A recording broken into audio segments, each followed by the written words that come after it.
એક વિશે અભ્યાસ કરવાનો છે। ચાલો દાખલા જોઈએ। એમાં પહેલો દાખલો અહીં કેટલીક આકૃતિઓ આપેલ છે। તમને 8 આકૃતિ આપેલ છે એના પરથી મારે આ વર્ગીકરણ કરવાનું છે। આ પાંચમાં સરળ વક્ર, સરળ બંધ વક્ર, બહુકોણ, બહિર્મુખ બહુકોણ અને અંતર્મુખ બહુકોણ, આનું મારે વર્ગીકરણ કરવાનું છે। ચાલો જોઈએ તો સરળ વક્ર કેને કહેવાય? સરળ વક્ર વક્ર એને કહેવાય કે પેન્સિલ ઉપાડ્યા વગર તમે જે ચિત્રને આખું ડ્રો કરી શકો એને વક્ર કહેવાય। પણ એમાં સરળ વક્ર કીધું એટલે કે સ્ટાર તમે દોરી શકશો ઉપાડ્યા વગર આ રીતે, પણ એ સરળ કહેવાશે નહીં કેમ કે એકબીજાને છેદવા જોઈએ નહીં, તો જ એને સરળ વક્ર કહેવાય। ફરીથી વક્ર કેને કહેવાય? તો કે પેન્સિલ ઉપાડ્યા વગર આપણે ચિત્ર દોરી છીએ, પેન્સિલ ઉપાડ્યા વગર આખું ચિત્ર આપણે પૂરું કરી લઈએ અથવા ગોળ રાઉન્ડ કીધું હોય તો ગોળ રાઉન્ડ પેન્સિલ ઉપાડ્યા વગર આપણે ચિત્રને ડ્રો કરી લઈએ તો તેને વક્ર કહેવાય। તો જોઈએ પેલું સરળ વક્ર, તો જોતા જઈએ પેન્સિલ ઉપાડ્યા વગર ડ્રો થઈ જવું જોઈએ પણ એકબીજાને છેદવું જોઈએ નહીં। તો અહીંથી હું શરૂઆત કરું એટલે અહીંથી આપણે જાય તો કે હા પેલું આવશે એટલે સરળ વક્રમાં એક, પછી બીજું આવશે તો કે આ બીજું એમનું દોરાઈ જશે સરળ વક્ર કહેવાય। ત્રીજું જો હું એક રાઉન્ડ દોરીશ પછી બીજા રાઉન્ડમાં મારે શું કરવું પડશે? પેન્સિલ ઉપાડવી પડશે એટલે કે આ સરળ વક્ર થશે નહીં। ચોથું મેં તમને કીધું એ રીતે કે બીજાને છેદવા જોઈએ નહીં એટલે ચોથું પણ સરળ વક્ર નહીં થાય। પાંચમું જોઈએ તો પાંચમું થઈ જશે અહીંથી આ રીતે એટલે પાંચમું સરળ વક્ર કહેવાય। ચાલો છઠ્ઠો તો છઠ્ઠામાં થઈ જશે। સાતમું તો સાતમામાં પણ બની ગયું એટલે 5 6 અને 7 અને આઠમામાં જોયું તો આઠમામાં બનશે પણ એકબીજાને છેદવું જોઈએ નહીં એટલે આઠમું થશે નહીં એટલે આપણે સરળ વક્ર કેટલા છે? 1 2 5 6 અને 7 આકૃતિ આપણી થઈ। ચાલો હવે જોવાનું સરળ બંધ વક્ર, તો સરળ વક્ર કીધું હોય સરળ બંધ વક્ર કીધું પણ આપણે જોવાનું શું છે તો કે સરળ વક્ર ઉપરથી, સરળ વક્ર તો છે જેમાં સરળ વક્ર પણ કેવું કીધું? બંધ કીધું એટલે સરળ વક્રમાં જે આવ્યું ને એ જ જોવાનું, બાકીની એક પણ આકૃતિ હવે જોવાની થતી નથી। તો જોઈએ સરળ વક્રમાં કેવું આવ્યું? પેલું બંધ છે તો કે આ બંધ આકૃતિ આપેલી છે એટલે સરળ બંધ વક્ર પહેલામાં થશે। બીજામાં સરળ બંધ આપી છે તો કે હા બંધ આપેલી છે બીજી આકૃતિ। એના પછી પાંચમી આકૃતિ, તો પાંચમી આકૃતિ પણ કેવી છે? બંધ જ છે। ચાલો પાંચમી આકૃતિ બંધ। છઠ્ઠી તો છઠ્ઠી બંધ છે। સાતમી તો સાતમી કેવી છે? બંધ જ છે એટલે 1 2 5 6 7 એમાં પણ એ જ આકૃતિ આવશે। નેક્સ્ટ જોઈએ બહુકોણ, તો બહુકોણ કેને કહેવાય? આપણે આગળ વ્યાખ્યા જોઈ હતી કે ફક્ત રેખાખંડોથી બનેલા સરળ બંધ વક્ર જાય, સરળ બંધ વક્રને શું કહેવાય? બહુકોણ કહેવાય।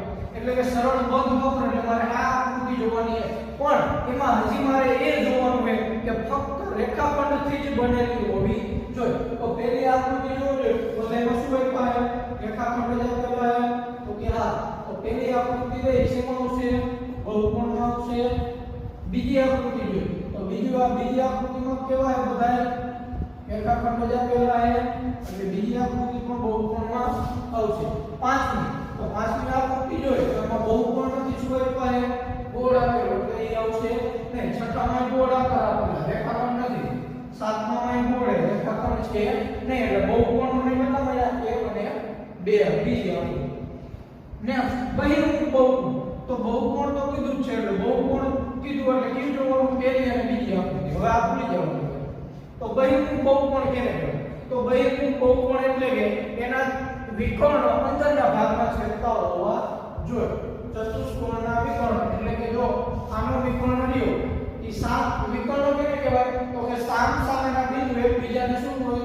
જોડતા હોવા જોઈએ। તો સામસામેના આની સામેનો બિંદુ તો અહીંયા આની સામે બિંદુ નથી, આની સામે નથી, આમાં થશે નહીં।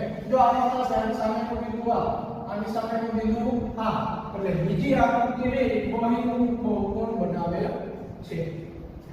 નેક્સ્ટ અંતર્મુખ બહુકોણ કેને કહેવાય? તો અંતર્મુખ બહુકોણ એટલે કે એના વિકર્ણ બહારના ભાગમાં છેદતા હોવા જોઈએ। આના વિકર્ણ એ ક્યાં છેદતા હોવા જોઈએ?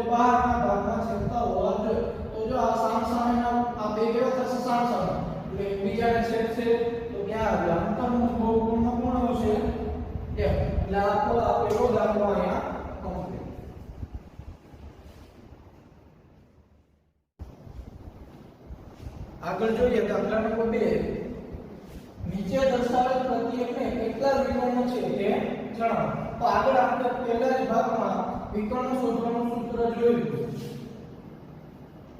વિકર્ણોની સંખ્યા શોધવાનું સૂત્ર તો કે n કૌંસમાં n - 1/2 - n જ્યાં n શું દર્શાવે તો કે બાજુઓની સંખ્યા બહિર્મુખ ચતુષ્કોણ આપેલ હોય ચતુષ્કોણ એટલે કેટલી બાજુ હોય કે n બરાબર 4 બાજુ ચતુષ્કોણમાં કેટલી બાજુ હોય 4 બાજુ એટલે કે n બરાબર કેટલા લેવાના 4 તો સૂત્ર આપણને ખબર n કૌંસમાં n - 1/2 - n તો હવે n ની જગ્યાએ કેટલો મૂકી દેવાનો 4 કૌંસમાં 4 - 1 છેદમાં 2 - 4 ચાલો 4 માંથી ઉકેલો 3 છેદમાં 2 - 4 આ આવશે 2 2 4 એટલે શું આવશે 3 2 6 - 4 એટલે જવાબ કેટલો આવશે 2 એટલે કે ચતુષ્કોણને કેટલા વિકર્ણ હોય બહિર્મુખ ચતુષ્કોણને 2 વિકર્ણ હશે એ જ રીતે નિયમિત ષટકોણ તો ષટકોણ એટલે કે કેટલી બાજુ ધરાવતો તો કે ત્રિકોણ ચતુષ્કોણ પંચકોણ અને ષટકોણ એટલે કે n બરાબર 6 બાજુ 6 બાજુ પર તો નિયમિત ષટકોણ આપેલો છે તો વિકર્ણોની સંખ્યા શોધવાનું સૂત્ર મૂકી દેવાનું યાદ રાખવાનું શું થાય છે n કૌંસમાં n - 1/2 - n તો n ની જગ્યાએ કેટલી બાજુ છે 6 અહીંયા 6 6 - 5 - 6 અને ભાગ્યા 2 ચાલો 6 માંથી 1 2 તો કેટલા આવશે 5 અને ભાગ્યા 2 - 6 ચાલો ઉડાડો 2 તેરી 6 એટલે કેટલા આવશે 3 50 15 - 6 15 માં 6 જાય તો 9 એટલે કે ષટકોણમાં કેટલા વિકર્ણોની સંખ્યા હશે 9 હજી ત્રીજું આપેલું હોય ત્રિકોણ એની તમારે જાતે શોધવાની છે તો ત્રિકોણમાં n બરાબર કેટલી બાજુ લેવાની 3 બાજુ એટલે કે વિકર્ણોની સંખ્યા ત્રિકોણમાં મળશે નહીં શું આવશે અહીંયા 0 આ બીજો દાખલો આ સૂત્ર ખાસ યાદ રાખવાનું છે ત્રીજો દાખલો જોઈએ કે બહિર્મુખ ચતુષ્કોણના ખૂણાના માપનો સરવાળો કેટલો થાય હવે જો ચતુષ્કોણ બહિર્મુખ ના હોય તો શું આ ગુણધર્મ લાગુ પડશે એટલે કે બહિર્મુખ ચતુષ્કોણના બધા જ ખૂણાના માપનો સરવાળો હંમેશા 360 જ થાય પછી બહિર્મુખ હોય તો પણ ભલે અને અંતર્મુખ હોય તો પણ ભલે જોઈએ આપણે ચલો કે બહિર્મુખ ચતુષ્કોણના બધા ખૂણાના માપનો સરવાળો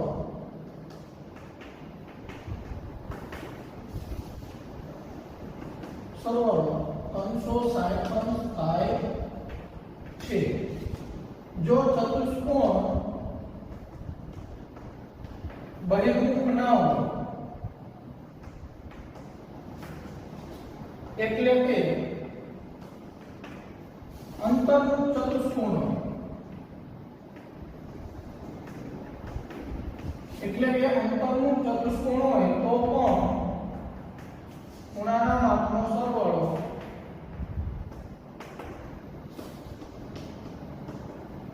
કેટલો થશે 360 થાય એટલે કે ચતુષ્કોણ બહિર્મુખ ન હોય એટલે કે અંતર્મુખ હોય તો પણ સરવાળો કેટલો થાય 360 અંશ થાય અને આપણે આગળ રકમમાં પણ કીધેલું છે કે જો સત્ય હોય તો અંતર્મુખ ચતુષ્કોણની આકૃતિ દોરવાની છે જોઈએ અંતર્મુખ ચતુષ્કોણ આ બે બાજુ આ ત્રણ બાજુ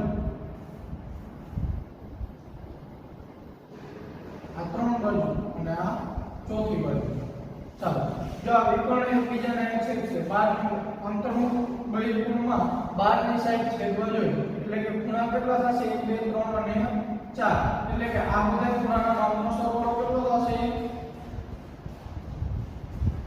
4 કે જે માપખૂણો A પ્લસ માપખૂણો B પ્લસ માપખૂણો C પ્લસ માપખૂણો D ઇક્વલ ટુ કેટલા થશે 360 અંશ થાય એટલે કે ચતુષ્કોણની બહિર્મુખ હોય તો પણ ભલે અને અંતર્મુખ હોય તો પણ ભલે બધા ખૂણાના માપનો સરવાળો કેટલો થાય ચતુષ્કોણમાં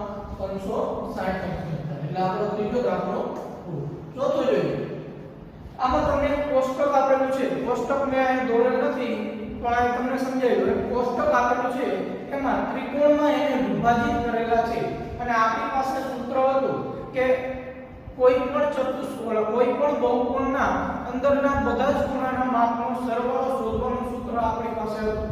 ધારો કે હું તમને ચતુષ્કોણ દોરેલો હોય તો આ ત્રિકોણમાં મારે વિભાજિત કરવો હોય તો કેટલા ત્રિકોણ બને આના? તો કે અહીંયાથી હું કટ કરું સામે છે એટલે આ એક ત્રિકોણ અને અહીંયાથી આ કેટલો ત્રિકોણ? આ એક અને આ બે, એટલે બે ત્રિકોણ બનશે. તો આપણને ખબર છે ત્રિકોણના ત્રણેય ખૂણાના માપનો સરવાળો કેટલો થાય? 180 અંશ થાય. એટલે કે મારી પાસે આ એક ત્રિકોણ અહીં મારી પાસે કેટલા આવ્યા? બે, તો એને ગુણ્યા બે કરી દેવાનું એટલે કેટલા થાય? 360. તો આપણને એ પણ ખબર છે કે ચતુષ્કોણના ચારે ખૂણાનો માપનો સરવાળો કેટલો થાય? 360 અંશ. આવી ગયો. પંચકોણ કરો તો પણ થશે. પંચકોણનો દોરી લો. ચાલો આ પંચકોણ, તો આમાં કેટલા ત્રિકોણમાં વિભાજિત થશે શોધવું પડે. તો આ એક, એના પછી આ બે, આ ત્રણ, એટલે કે 3 ગુણ્યા 180 કરવા પડે. આ તમને આકૃતિમાં આપેલું છે પણ આપણે ડાયરેક્ટ શેનાથી કરીએ? સૂત્રની મદદથી ગોઠવીએ. ચાલો ડાયરેક્ટ સૂત્રની મદદથી કરીએ. તો નિમ્નલિખિત સંખ્યા દર્શાવતી બાજુઓ ધરાવતા બહુકોણના ખૂણાના માપનો સરવાળો વિશે શું કહી શકાય? એટલે કે અંદરના બધા જ ખૂણાના માપનો સરવાળો શોધવાનો છે. તો તમને આને કહી દીધું છે એક ચાર દાખલા આપેલા છે એમાંથી બે કરાવો. પહેલી રકમ છે 7. 7 શું દર્શાવે? તો કે બાજુઓની સંખ્યા. બાજુઓની સંખ્યા અહીં જો કીધું સંખ્યા દર્શાવતી બાજુઓ ધરાવતા એટલે કે 7 એ બાજુઓની સંખ્યા છે. એટલે આપણને ખબર પડી જાય કે 7 બાજુઓ એટલે કયો બહુકોણ થશે? તો કે સપ્તકોણ થશે. આ કયો થશે? ષટકોણ અને સપ્તકોણ થશે. 7 બાજુઓ ધરાવતા એટલે કે અંદરના એટલે n બરાબર કેટલા લેવાના? 7. જેટલી બાજુઓ એટલે n બરાબર લેવાના. તો કે અંદરના બધા ખૂણાના માપનો સરવાળો શોધવાનું સૂત્ર. શું એ સૂત્ર? તો કે n - 2 ગુણ્યા 180. n - 2 ગુણ્યા 180. n એટલે કેટલા આવે? તો કે 7. 7 - 2 એને ગુણ્યા 180. 7 માંથી 2 તો 5 ગુણ્યા 180 એટલે 18 × કેટલા અંશ આવશે? 900. એટલે કે 7 બાજુઓ ધરાવતો બહુકોણ હોય તો એના અંદરના બધા જ ખૂણાના માપનો સરવાળો કેટલો થશે? 900 અંશ થશે. એના પછી b બરાબર 8 આપેલા તો n બરાબર કેટલા લેતા? 8 લેવાનું. ફરી પાછું આ સૂત્રમાં અંદરના બધા ખૂણાના માપનો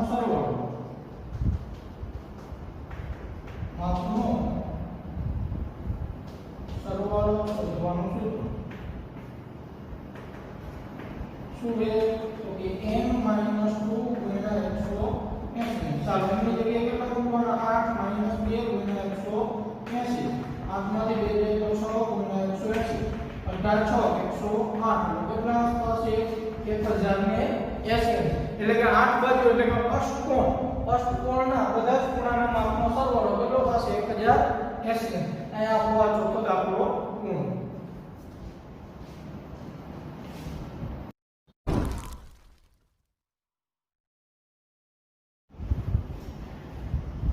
પાંચમો દાખલો જોઈએ.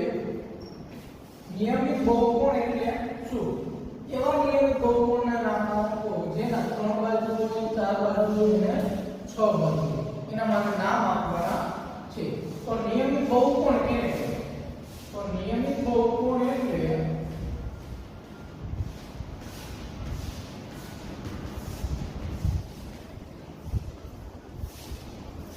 અંદરના બધા ખૂણાના સરખા હોય અને બધી બાજુઓના સરખા હોય તેને નિયમિત બહુકોણ કહે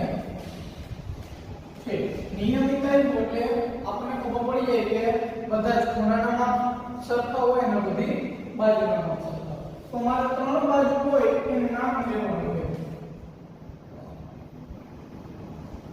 ચાલો ત્રણ બાજુ હોય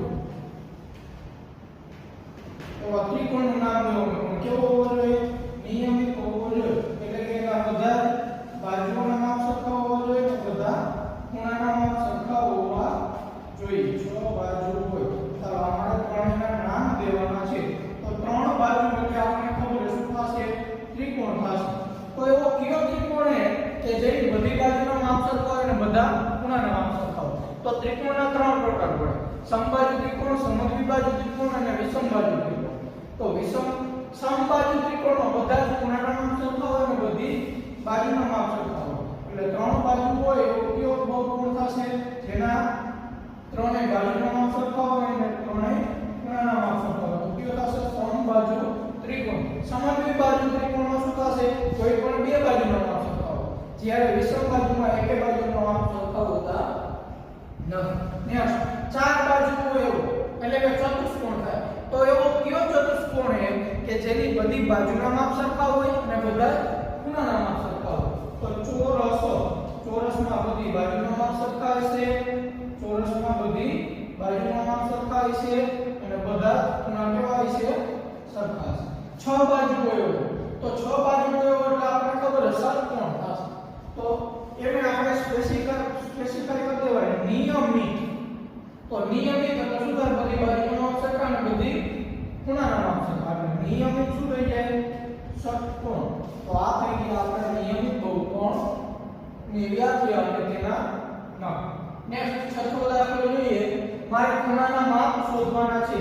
નીચેની આકૃતિઓમાં x ખૂણાનું માપ શોધવાનું કીધું છે. ચાર દાખલા આપેલા છે.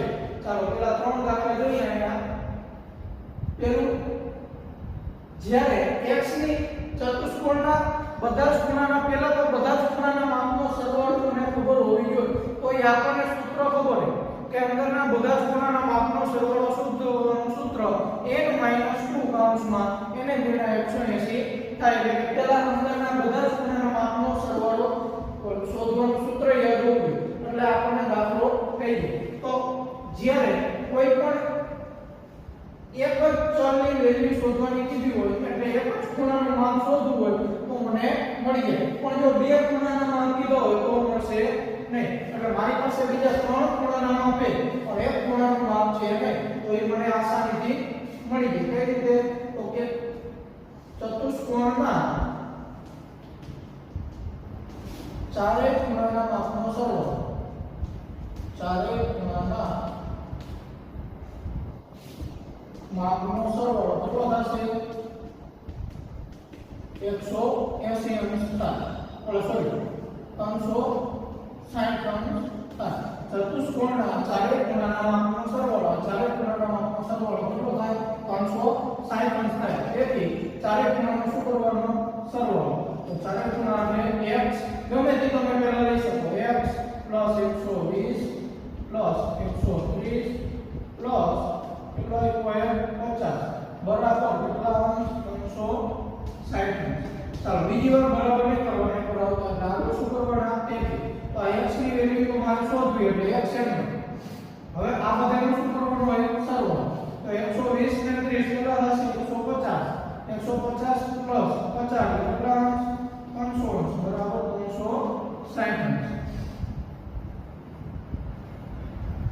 ચાલો x ની વેલ્યુ મારે શોધવી એટલે બાજુમાં g હોય બરાબરની ઓલી બાજુ હોય એટલે પ્લસ હોય તો કેવા થઈ જશે? માઈનસ થઈ જશે. એટલે x બરાબર શું વેલ્યુ આવશે? 360 માંથી 300 બાદ એટલે કેટલા આવશે? 60. તો ચોથા ખૂણાનું માપ કેટલું થશે? 60. આ મને સરળતાથી મળી ગયું. ચાલો બીજો દાખલો જોઈએ. પહેલો દાખલો કોનો?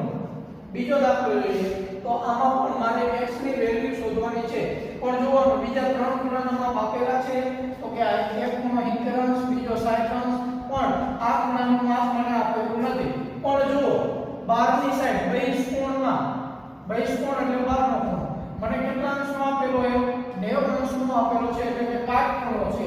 તો આ બાજુ કાટખૂણો હોય તો આ બાજુ પણ કાટખૂણો જ બને. કેમ? તો કે આની કેવા બનશે ખૂણા? તો કે રેખિક જોડના ખૂણા બનશે. આ બે ખૂણા રૈખિક જોડના બનશે એટલે કે રૈખિક જોડના ખૂણાના માપનો સરવાળો 180 અંશ થવો જોઈએ તો 180 માંથી હું 90 બાદ કરું એટલે કેટલો મળે 90 જ મળે ઈ કા ખૂણો જ મળે બીજો એટલે કે હવે મારી પાસે બીજા ત્રણ બાજુના માપ આવી ગયા તો ચોથી બાજુનું માપ મને મળી જાય તો કે હા ચતુષ્કોણ આપેલો છે તો ચતુષ્કોણના ચારેય ખૂણાના માપનો સરવાળો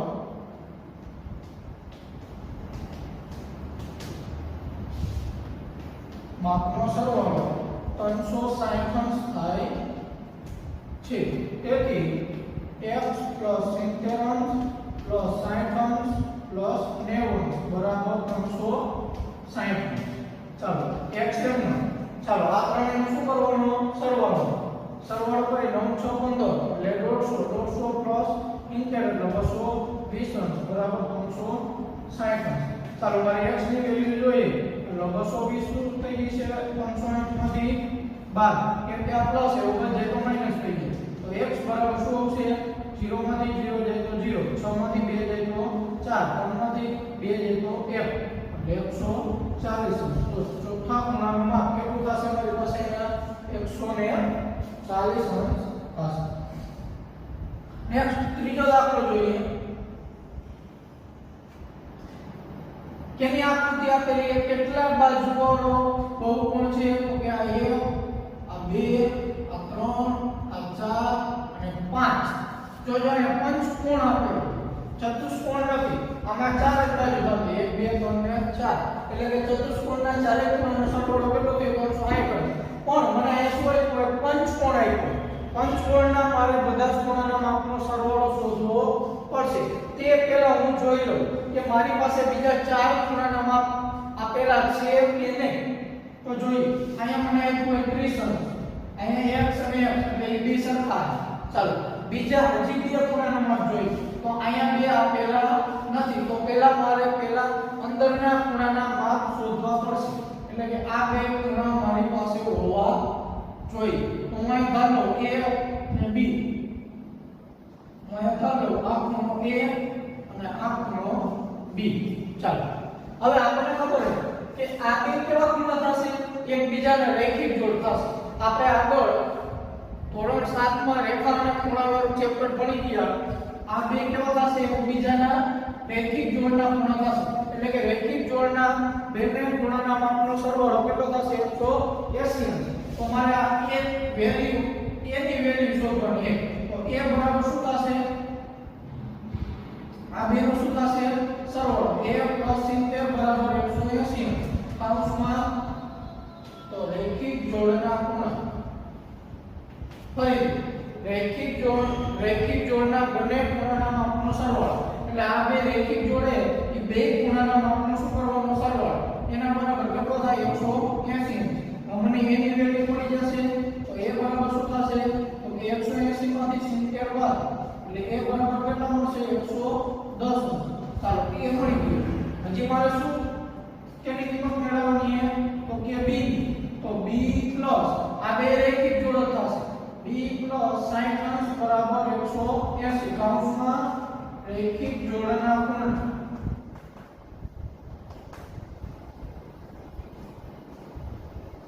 ચાલો b ની વેલ્યુ મેળવી લે b બરાબર 180 - 60 એટલે કેટલા આવશે 120 ચાલો b ની વેલ્યુ પણ મળી ગઈ એટલે 120 તો મને આ અંદરના બે ખૂણા મળી ગયા એટલે મારી પાસે અંદરના પાંચ ખૂણા છે તો પંચકોણના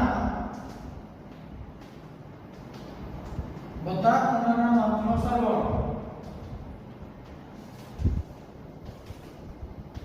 કેટલો થશે 540 અંશ થાય કઈ રીતે આવ્યો મેં ડાયરેક્ટ લખી તો પંચકોણના બધા જ ખૂણાના માપનો સરવાળો કેટલો છે 540 કઈ સૂત્ર તો કે n - 2 * 180 વાળું સૂત્ર n બરાબર કેટલા મૂકવાના પંચકોણ એટલે 5 બાજુ એટલે 5 માંથી 2 જાય તો 3 n * 180 એટલે 3 * 180 કેટલો થશે 18 તેરી 54 કેટલો થશે 540 અંશ આ તમારે ગણતરી કરી લેવાની ચાલો ડાયરેક્ટ ખબર હોય તો ડાયરેક્ટ તમે મૂકી શકો તો હવે બધાને શું કરો સરવાળો તો x + x + 30 અંશ, આ x 3 અંશ અને a ને b plus a plus b બરાબર 540.